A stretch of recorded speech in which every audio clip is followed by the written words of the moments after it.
Pala municipality സൗന്ദര്യവത്കരണം ആദ്യഘട്ടം ആരംഭിച്ചു. Town bus സ്റ്റാൻഡിലെ bus കാത്തിരിപ്പ് കേന്ദ്രം ഉടൻ നവീകരിക്കുമെന്ന് municipal chairman Thomas Peter Pala media ക്ലബ്ബിൽ നടന്ന വാർത്താസമ്മേളനത്തിൽ അറിയിച്ചു. കുമാരനാശാൻ പാർക്ക് 20 ലക്ഷം രൂപ മുടക്കിയുള്ള നവീകരണം ടെൻഡർ ചെയ്തെന്നും RV പാർക്ക് നവീകരണം നടക്കുകയാണെന്നും സിന്തറ്റിക് സ്റ്റേഡിയം പണികൾ ആരംഭിച്ചെന്നും ചെയർമാൻ അറിയിച്ചു.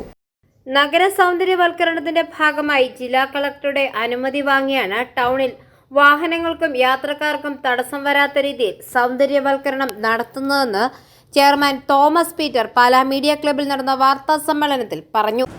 ആദ്യമായി നഗരസഭയ്ക്ക് നിങ്ങൾ മാധ്യമ പ്രവർത്തകർ നൽകുന്ന എല്ലാ സഹകരണങ്ങൾക്കും ഞാൻ നന്ദി പറയുകയാണ്. പാലാ നഗരസഭ സൗന്ദര്യവൽക്കരണം ആരംഭിച്ചിരിക്കുകയാണ്. നഗരസഭയുടെ സൗന്ദര്യവൽക്കരണത്തിൻ്റെ ഭാഗമായി മുനിസിപ്പൽ ടൗണിലെ എല്ലാ റൗണ്ടാനകളും ആദ്യം തന്നെ വളരെ മനോഹരമാക്കുവാൻ ഞങ്ങൾ തീരുമാനിച്ചിരിക്കുകയാണ്. നഗര സൗന്ദര്യവൽക്കരണത്തിൻ്റെ ഭാഗമായി കോട്ടയം ജില്ലാ കളക്ടറുടെ അനുമതിയോടുകൂടിയാണ് ഇത്തരം പരിപാടികൾ ആരംഭിക്കുന്നത്. അതുപോലെ ടൗണിലെ മറ്റ് യാത്രക്കാർക്കും ഇവിടെ വരുന്ന വാഹനങ്ങൾക്കും ഒന്നും ഒരു തടസ്സം ഉണ്ടാകാത്ത രീതിയിലാണ് ഈ പരിപാടികൾ ഞങ്ങൾ നടത്തുന്നത്. കഴിഞ്ഞ കാലങ്ങളിലൊക്കെ നഗരസഭ നേരിട്ടാണ് ഈ സൗന്ദര്യവൽക്കരണം നടത്തിക്കൊണ്ടിരുന്നത്. എങ്കിലും അതിൽ തൊഴിലാളികളുടെ ക്ഷമ മൂലവും അതുപോലെ സമയത്ത് ജലം നനയ്ക്കാൻ സാധിക്കാത്തതുകൊണ്ടൊക്കെ ഇത് പലതും നമുക്ക് ചെടികളൊക്കെ നശിച്ചു പോയിരുന്നു. അതെല്ലാം മാറ്റി കൃത്യമായിട്ട് നമ്മൾ നടത്തുവാനാണ് ഇപ്രാവശ്യം തീരുമാനിച്ചിരിക്കുന്നത്.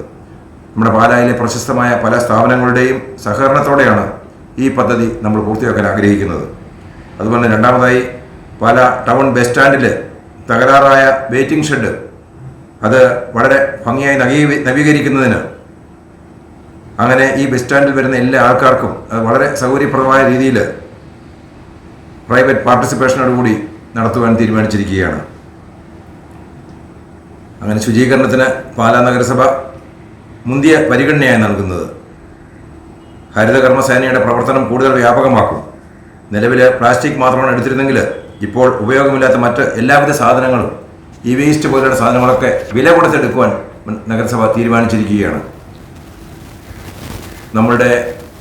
നിങ്ങൾക്കറിയാം, സിന്തറ്റിക് സ്റ്റേഡിയം അതിൻ്റെ നിർമ്മാണ ഉദ്ഘാടനം കഴിഞ്ഞിരിക്കുകയായിരുന്നു. എങ്കിലും ശക്തമായ മഴ മൂലം അതിൻ്റെ പണി ആരംഭിക്കുവാൻ സാധിച്ചിട്ടില്ല. ഈ മഴ അല്പം കുറഞ്ഞിട്ടുണ്ട്. മഴ ഒരുമാതിരി നല്ലതുപോലെ നിന്ന് കഴിഞ്ഞാൽ ഉടൻ തന്നെ അതിൻ്റെ പണി ആരംഭിക്കുന്നതാണ്. ഏതാനും മാസങ്ങൾക്കുള്ളിൽ അത് നമ്മൾ പണി പൂർത്തിയാക്കും. ആ സമയത്ത് സ്റ്റേഡിയം അടച്ചിടേണ്ടി വരും. എല്ലാ സ്പോർട്സ് താരങ്ങളും അതുപോലെ തന്നെ സ്റ്റേഡിയത്തിൽ നടക്കുന്ന എല്ലാവരും അതിനോട് സഹകരിക്കണം എന്ന് എല്ലാവരെയും അറിയിക്കുകയാണ്. അതുപോലെ നമ്മുടെ RV പാർക്കിൻ്റെ നിർമ്മാണ പ്രവർത്തനങ്ങൾ നടന്നുകൊണ്ടിരിക്കുകയാണ്. അതിൻ്റെ റിപ്പയറിങ് താമസിയാതെ തീരും. അതുപോലെ തന്നെ നമ്മൾ 20 ലക്ഷം രൂപ മുതൽ മുടക്കി 12-ാം മൈലിലെ നമ്മുടെ കുമാരനാശൻ ചിൽഡ്രൻസ് പാർക്ക് അത് ടെൻഡർ ചെയ്ത് കഴിഞ്ഞു. ഈ വരുന്ന ദിവസം അടുത്ത ദിവസം 26-ാം തീയതി ടെൻഡർ ഓപ്പൺ ചെയ്യും. അതിനുശേഷം അതിൻ്റെ പണി എത്രയും വേഗം ആരംഭിക്കും. 20 ലക്ഷം രൂപയാണ് അതിനായിട്ട് തീരുമാനിച്ചിരിക്കുന്നത്. നമ്മുടെ കേന്ദ്ര സംസ്ഥാനത്തിൻ്റെ വിഹിതത്തിന് പുറമെ പാലാ നഗരസഭ 12.5% നൽകുന്നുണ്ട്. അതും താമസിയാതെ പൂർത്തിയാകുന്നതാണ്. അതുപോലെ തന്നെ നഗരസഭയിലെ മറ്റ് വികസന കാര്യങ്ങളിലൊക്കെ ഞങ്ങൾ പ്രത്യേകമായി ശ്രദ്ധിക്കുന്നുണ്ട്. കഴിഞ്ഞ കാലങ്ങളിൽ നഗരസഭ നേരിട്ട് പൂച്ചെടികൾ വച്ചുപിടിപ്പിച്ചിരുന്നെങ്കിലും ശുചീകരണ തൊഴിലാളിയുടെ കുറവ് മൂലം ഇത് കൃത്യമായി പരിപാലിക്കാൻ കഴിഞ്ഞിരുന്നില്ല. എന്നാൽ ചെടികൾ വെച്ച് പിടിപ്പിക്കുന്നതോടൊപ്പം അത് കൃത്യമായി പരിപാലിക്കുമെന്ന് ഉറപ്പുവരുത്തുന്ന രീതിയിൽ പ്രശസ്തമായ സ്ഥാപനങ്ങളുടെ സഹകരണത്തോടെയാണ് ഈ പദ്ധതി നടപ്പിലാക്കുന്നതെന്ന് വികസനകാര്യ standing committee chairman Savio Kavukattu പറഞ്ഞു. പ്രധാന ട്രാഫിക് ഐലൻഡുകൾ, റൗണ്ടാനകൾ കിഴതടൂർ ജംഗ്ഷനിലുള്ളത്, അതുപോലെ ലാലംപാലം ജംഗ്ഷനിൽ, Kurishupallikkavala, government hospital junction, Kottaramattam junction ഇവയാണ് ആദ്യ ഘട്ടമായി നമ്മൾ സൗന്ദര്യവൽക്കരണം നടത്തി അതിൻ്റെ പണികൾ തുടങ്ങിക്കഴിഞ്ഞു. അതിനുശേഷം നമുക്ക് വിവിധ സ്ഥലങ്ങളിൽ ടൗണുമായി ബന്ധപ്പെട്ട് വെറുതെ കിടക്കുന്ന സ്ഥലങ്ങളിൽ മാലിന്യങ്ങൾ വലിച്ചെറിയാറുള്ള സ്ഥലങ്ങളുണ്ട്. അപ്പോൾ അങ്ങനെ അത് കേന്ദ്രീകരിച്ച് അവയും ശുചീകരണ പ്രവർത്തനങ്ങളും നടത്തി വൃത്തിയാക്കി എടുക്കുന്നതിന് ഇതുപോലുള്ള പ്രൈവറ്റ് പാർട്ടികളെ, പൊതു സ്ഥാപനങ്ങളെല്ലാം സംഘടിപ്പിച്ചുകൊണ്ട് ഇതുപോലുള്ള പൂച്ചെടികൾ നട്ടും ഭംഗിയാക്കി സൂക്ഷിക്കുക എന്നുള്ളതാണ് നമ്മുടെ ഏറ്റവും വലിയ നഗരസഭയുടെ മുന്തിയ പരിഗണന. അങ്ങനെ വരുമ്പോൾ പ്ലാസ്റ്റിക് വലിച്ചെറിഞ്ഞ് കൂമ്പാരങ്ങൾ ഉണ്ടാകാതിരിക്കാനും നഗരത്തിനൊരു സൗന്ദര്യവും ആയി മാറും.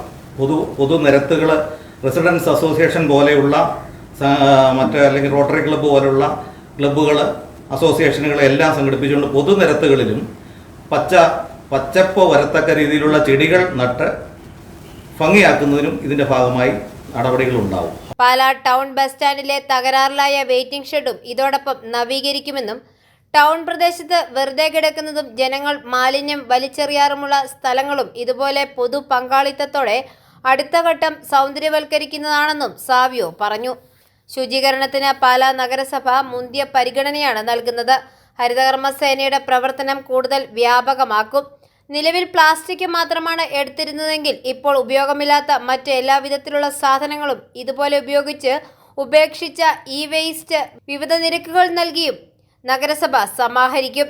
പാലാ മീഡിയ ക്ലബ്ബിൽ നടന്ന വാർത്താ സമ്മേളനത്തിൽ chairman Thomas Peter, vice chairperson Biji ജോർജോ, സ്റ്റാൻഡിംഗ് കമ്മിറ്റി ചെയർമാൻമാരായ സാവിയോ കാവുകാട്ട്, ജോസ് ജെ ചീരാങ്കുഴി, മുൻ ചെയർമാൻമാരായ ആൻഡോ ജോസ് പടിഞ്ഞാറേക്കര, ജോസിൻ ബിനോ എന്നിവരും പങ്കെടുത്തു. സൗന്ദര്യവൽക്കരണ ഇടങ്ങളിൽ മാലിന്യങ്ങളും ഫ്ലക്സ് ബോർഡുകളും വെച്ച് വൃത്തിഹീനമാകാതിരിക്കാൻ എല്ലാവരും സഹകരിക്കണമെന്നും ചെയർമാൻ തോമസ് പീറ്റർ അഭ്യർത്ഥിച്ചു. ഐഫോറിയ ന്യൂസ്, പാലാ.